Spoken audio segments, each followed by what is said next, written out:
Ambisi militer Ukraina untuk menduduki kota Bakhmut, Republik Rakyat Donetsk kembali menemui jalan buntu. Upaya mendobrak garis pertahanan pasukan Rusia di wilayah tersebut kembali gagal. Kegagalan unit militer Ukraina berawal dari keberhasilan misi pengintaian yang dilakukan oleh kelompok pasukan selatan Angkatan Bersenjata Federasi Rusia atau VSRF. Saat melakukan observasi, pasukan pengintai militer Rusia menemukan sejumlah personil Angkatan Bersenjata Ukraina yang diyakini adalah anggota Kompi Tempur ke-711 Detasmen Perbatasan Ukraina.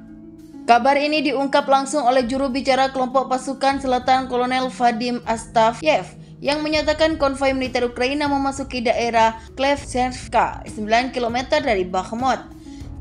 Sebuah unit pengintaian dari unit pasukan khusus dari kelompok pasukan selatan membuka upaya untuk maju ke arah Klevchenka. Teridentifikasi sebuah kelompok musuh dari konvoi penyerang ke-711 dari Detasmen Perbatasan Ukraina, ucap Astafyev, dilansir dari kantor berita Rusia RIA Novosti.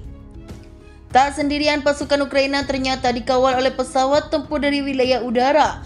Segera pasukan pengintai Rusia melaporkan fakta lapangan kepada Komando Pusat untuk melakukan langkah pencegahan.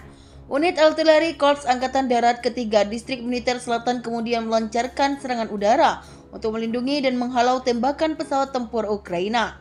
Kontak tembak pun pecah di Klevchenka.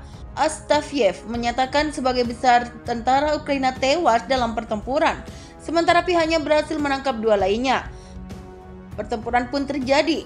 Upaya pesawat serang Ukraina digagalkan oleh tembakan artileri dari unit Korps Angkatan Darat ketiga Distrik Militer Selatan. Dalam laporan lainnya, Kementerian Pertahanan Rusia mencatat jika lebih dari 480 orang tentara Ukraina tewas akibat serangan pasukan militer Rusia di Klevchenka. Total ada 16 serangan Ukraina yang berhasil ditangkis oleh Rusia. Digadang mampu habisi pasukan Rusia, sepertiga panser Amerika jadi rongsokan tak berguna. Upaya Amerika Serikat mendukung militer Ukraina melancarkan serangan balik terhadap pasukan Rusia dengan kiriman senjata berupa kendaraan tempur Bradley BFV hampir bisa dikatakan gagal. Seperti yang diketahui, Amerika yang secara de facto adalah pemimpin aliansi Pakta Pertahanan Atlantik Utara NATO menjadi negara pengirim senjata terbesar bagi angkatan bersenjata Ukraina. Salah satunya adalah kendaraan tempur Bradley yang disebut akan memperkuat operasi kontraofensif tentara Ukraina. Namun demikian, fakta mengatakan sebaliknya. Dalam laporan yang dikutip dari media analisa militer asal Belanda Oryx, sepertiga dari keseluruhan panser buatan Amerika itu hancur digasak pasukan militer Rusia. Yang membuatnya gempar, data ini justru diliris oleh media terkemuka di Belanda, di mana negeri kincir angin adalah salah satu sekutu Amerika yang merupakan anggota NATO. Media Belanda itu bahkan berani memastikan bahwa lewat observasi visual, setidaknya ada 34 unit kendaraan tempur Bradley menjadi rongsokan. Hal ini dipengaruhi oleh sejumlah faktor, yang salah satunya didapat dari hasil pengamatan.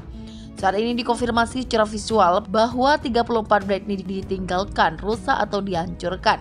Ini berarti sekitar sepertiga dari mesin Bradley mungkin telah hilang atau dihancurkan, bunyi laporan Oryx tersebut. Dalam laporan lain yang dilansir dari kantor berita Rusia RIA Novosti, Departemen Pertahanan AS total mengirim 109 unit kendaraan tempur Bradley ke Ukraina. Sebagai informasi, pada 2020 harga satu unit Bradley adalah sebesar 61,8 miliar rupiah.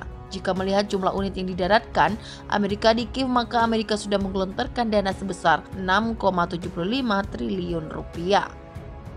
Dukungan senjata Amerika Serikat dan negara-negara barat anggota Pakta Pertahanan Atlantik Utara NATO untuk Ukraina ternyata menimbulkan dampak buruk dan justru bisa jadi ancaman bagi aliansi. Bak bumerang yang bisa menyerang balik tuannya, Amerika dan sekutunya terancam digilas Rusia karena stok senjata terus menipis. Kiriman senjata senilai miliaran dolar tak henti-hentinya digelontorkan Amerika, Inggris, Jerman, Prancis, dan anggota NATO lainnya demi menghentikan invasi militer Rusia. Sayang, upaya itu belum membuahkan hasil signifikan. Malahan di sisi lain pasukan Vladimir Putin terus melanjutkan agresinya yang sudah hampir 15 bulan. Amerika dan sekutunya didesak untuk mengontrol suplai senjata ke Ukraina dan mencari solusi agar NATO tak kehabisan persediaan senjata, sebab saat ini, meski tak dijelaskan secara rinci, jumlah stok senjata NATO terus menipis. Hal ini diutarakan oleh Komandan Komando Angkatan Udara AS untuk Eropa dan Afrika, Jenderal James Hacker.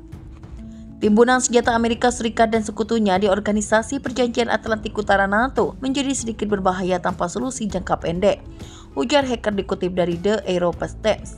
Militer Ukraina semakin merana. Banyak pihak menduga tentara Ukraina berada di ambang kekalahan yang dalam perang melawan Rusia. Apa penyebabnya? New York Times melaporkan militer Ukraina kehilangan 20% dari peralatan yang dikirim ke medan perang selama 2 minggu pertama serangan balasannya. Tingkat pertempuran yang sangat intensif sebagai faktor kunci dalam keputusan Ukraina untuk menghentikan operasi. Dimulai pada awal Juni, pasukan Ukraina melancarkan serangkaian serangan di sepanjang garis depan dari Kherson hingga Donetsk, maju melalui ladang Rancau dan tanpa dukungan udara. Militer Ukraina kehilangan 26.000 orang dan lebih dari 3.000 perangkat keras militer. Itu didasarkan pada data terbaru dari Kementerian Pertahanan Rusia.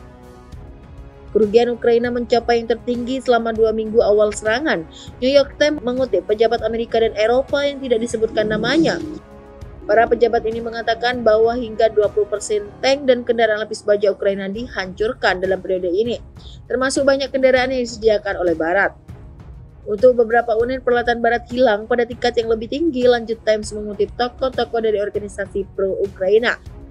Brigade Mekanik ke-47 Ukraina unit dan dilatih NATO tampaknya kehilangan 30% dari 99 kendaraan tempur infanteri Bradley dalam 2 minggu. Sedangkan Brigade Mekanik ke-33 kehilangan hampir sepertiga dari 32 tank Leopard buatan Jerman dalam 1 minggu.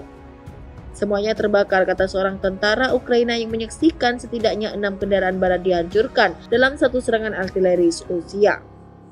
Tentara Ukraina lainnya mengatakan kepada Times bahwa Bradley di unitnya melintas ranjau anti-tank setiap hari. Sementara pasukan di dalam sering bertahan, kendaraan dibiarkan tidak bisa bergerak jauh sebelum mencapai garis Rusia. Menurut Presiden Rusia Vladimir Putin, pasukan Rusia telah menghancurkan total 311 tank Ukraina sejak 4 Juni. Setidaknya sepertiga dari mereka saya percaya adalah tank buatan Barat termasuk macam Tutul, kata Putin kepada Rusia 24 TV. Setelah 2 minggu pertama, Komandan Ukraina memutuskan untuk menghentikan serangan balasan dan kerugian kemudian turun menjadi 10%. Presiden Volodymyr Zelensky mengakui jeda minggu ini, tetapi menyalahkan Barat karena gagal memasok senjata dan peralatan yang cukup untuk operasi yang sukses. Dengan sedikit keuntungan teritorial yang terlihat dari kekalahan Kiev, para pejabat Barat telah menyatakan kekecewaan atas kecepatan serangan.